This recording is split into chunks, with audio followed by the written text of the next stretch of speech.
блогер. Сегодня у меня для тебя очень интересный, очень пикантный сюрприз. 15 минут горячей беседы с самым загадочным, самым, пожалуй, нежным мужчиной республики, топ-стилистом и промоутером якутских моделей Василием Афанасьевым. Здравствуй, Вася. Привет. Когда я тебя пригласила сюда, прийти к нам на встречу для откровенно неприкрытой беседы, ты как бы какое-то время ты думал, да? Тебе не страшно было или что? Волнительно открыться публике, которая так ждет этой встречи? Нет, я даже, кстати, не задумывался, давать ли интервью. Всегда охотно даю интервью и всегда достаточно откровенно. Ну, просто, может быть, другие журналисты не так смелы, как ты. Так что посмотрим. Посмотрим. Я надеюсь, что утолишь жажду наших блогеров. Скажи, пожалуйста, ты работал прекрасно здесь с якутскими нашими моделями, занимался их продвижением на главном национальном конкурсе красоты «Мисс Якутия». Ты не берег силы времени и сам вел вопросы перед другими конкурсами, да, там решал все за девочек, там всячески их опекаешь, буквально как папа, там, да. И вдруг ты срываешься в Москву. Что ты там делаешь, чем ты занимаешься? Просто у каждого человека, когда-то наступает момент определенный в жизни, когда хочется что-то поменять в жизни, да. Я посчитал, что, в принципе, в Якутске я достиг многого, если не всего, да.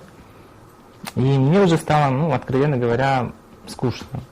А как же клиентура, которая к тебе привыкла? Как же я и мои губы в формате 3D? Для этого я и очень часто наведываю сюда, чтобы, раз в 3 месяца точно приезжаю, чтобы не бросать своих клиентов, не оставлять их. Многие, по-моему, наши общие знакомые, наши друзья, они несколько в шоке, да? На кого ты сейчас, в принципе, похож, и куда делись эти чудеснейшие, как крыло ворона, волосы?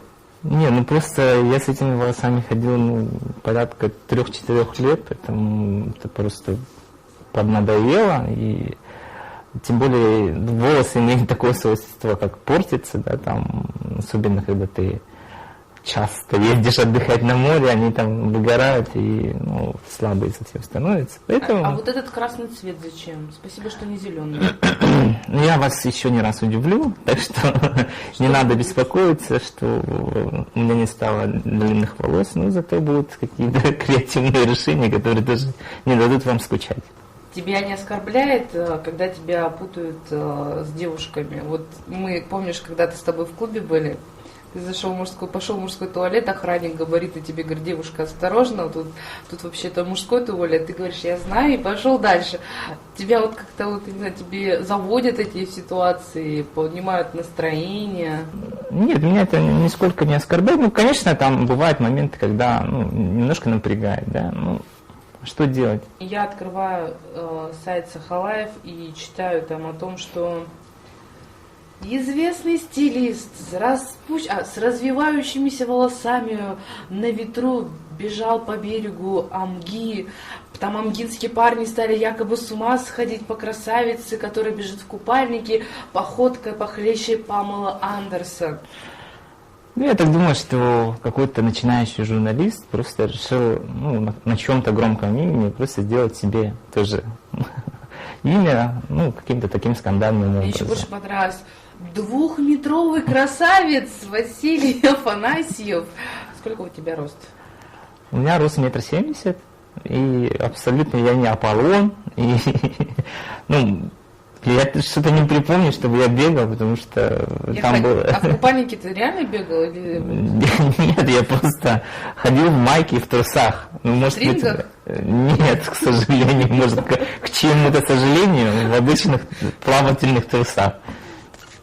А то, что там написали, я не знаю, настолько там щепетильно все это было, вплоть до того, что у меня там на ногах нет ни единого волоска, на что теле?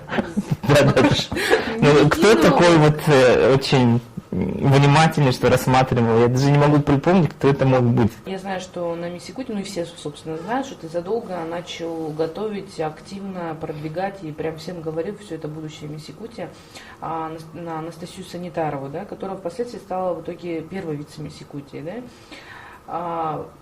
Ты почему так сильно переживал то, что она не завоевала корону? Она же вошла в тройку. Я звоню кому-то и говорю, а где Вася? Там срочно нужен Вася. Мне говорят, а он забухал, уехал в Нюрбу. Что это было вообще? Нет, я просто, знаете, вот, когда я берусь за какую-то девочку, да, я берусь конкретно. То есть, да, из-под моего крыла вышли такие, как Зарина Судакова, которая сейчас в Милане работает моделью, Таня Строева, ну и ряд много... Яна Мария Назарова, да. Ну и как бы я очень переживаю, это получается как будто за своего ребенка. Да, я вот пекусь, забочусь с ним, просто слежу за их личной жизнью, то есть они абсолютно под мою опеку попадают, естественно, я переживаю. То есть если вдруг тебе не понравится молодой человек твоей подопечной модели, ты можешь ей сказать, расходись с ним? Ну, не в такой конкретной форме, но я делаю так, чтобы они разошлись, если мне это нужно. Ты поступаешь как последняя стерва, ты же понимаешь это. Почему? Ну, а как же любовь, чудесные отношения? Ну, если я чувствую, что это такое прямо такое чувство, как любовь, то, может быть, я не буду вмешиваться. Но если я вижу, что это во вред, то есть как любой родитель, да. Родитель. А родители, если за, а Вася против, что тогда? Не, я всегда советуюсь с родителями тоже. Я в очень хороших, на короткой ноге с родителями, со всеми моих девочек. Поэтому там нету такого, я не деспот, я не делаю так, чтобы как я сказал, так и будет. Такого нет.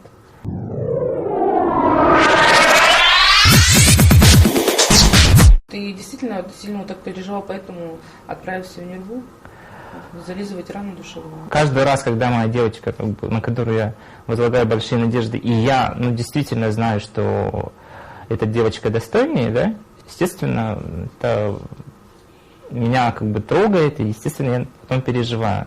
То же самое было, когда у меня Таня Строева не стала мисс Якутии, тоже вице-мисс. И я более чем уверен, что если бы она стала и поехала бы на мисс Россию, был бы результат намного лучше, чем поехала Юлия Новгородова. Ну, конечно, Юлия Новгородова тоже хорошая девочка. Просто я переживаю. Но не так эффектно, как твоя девочка. Если честно, то да. Ты собираешься проводить региональный отборочный тур конкурса российского другого «Краса России», который является, по-моему, конкурентом конкурса «Мисс Россия», да? Ты сейчас стал не просто организатором, но и директором. Вот как ты думаешь, не слишком ли у нас этих всяких миссок развелось? Почему я взялся за этот проект? Во-первых, я хочу, может быть, это очень громко будет сказано, но я хочу показать всем, как должен проходить достойный конкурс красоты. То есть я хочу показать всем, как я это вижу, да, как должен проходить именно с моей точки зрения конкурс красоты. Ты же понимаешь, что придут одни и те же девочки. Явно ты не будешь привозить режиссера из Москвы или откуда-то еще из Милана, где работает Зарина, да? Ты опять-таки обратишься к кому-то из местных режиссеров. Нет. Невозможно, что нет? Буду ставить сам.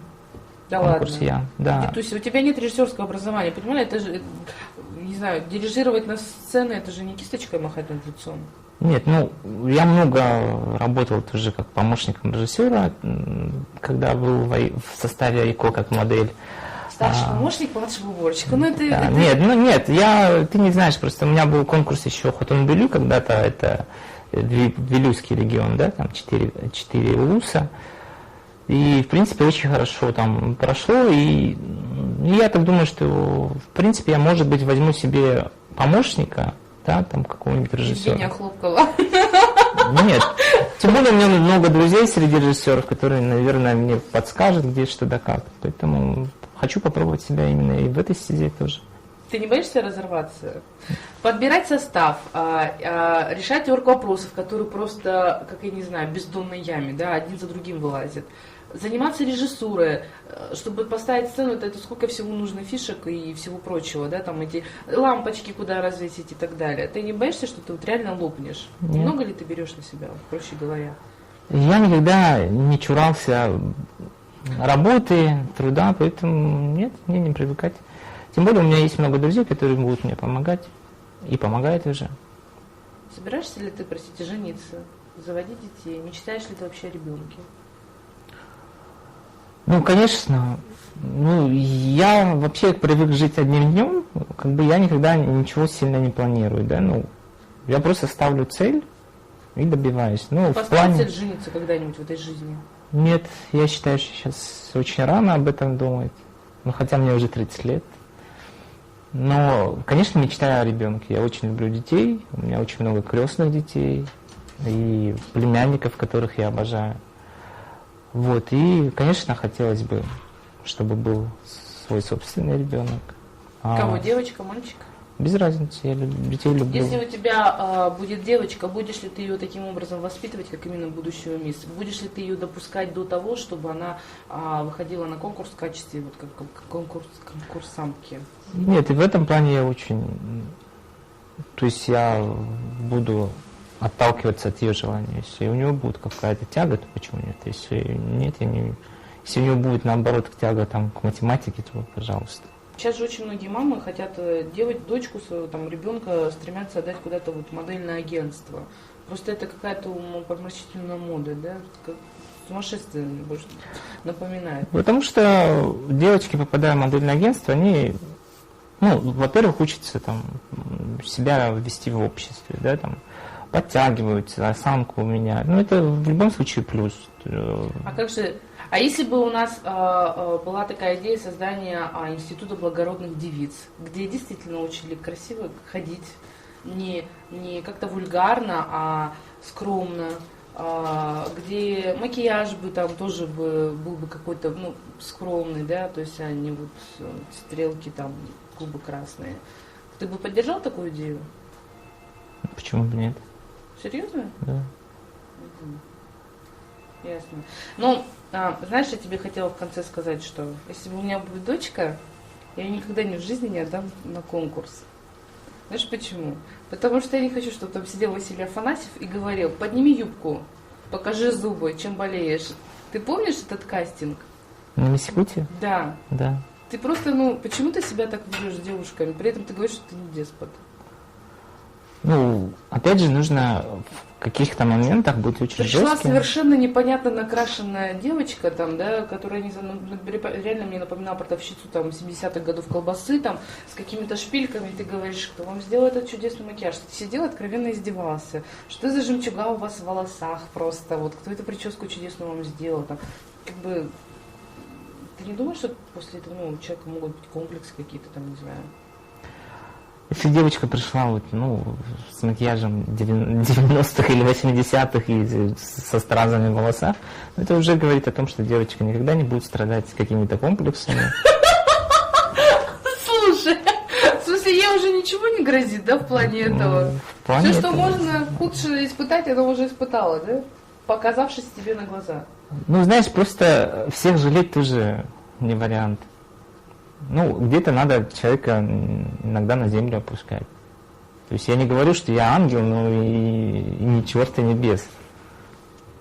Какие у тебя планы на будущее? Ну, самый грандиозный сейчас проект мой будет, это «Краса Якутии». Это первый в истории, да, получается, Якутска, конкурс красоты, вот именно «Краса Якутии». Спасибо, Васечка, что ты пришел к нам, пообщался с нами. Я надеюсь, что наши дорогие блогеры удовлетворены немножко беседой. И в конце хотелось бы пожелать, чтобы каждого в жизни окружали сплошь и рядом только красивые и стильные люди.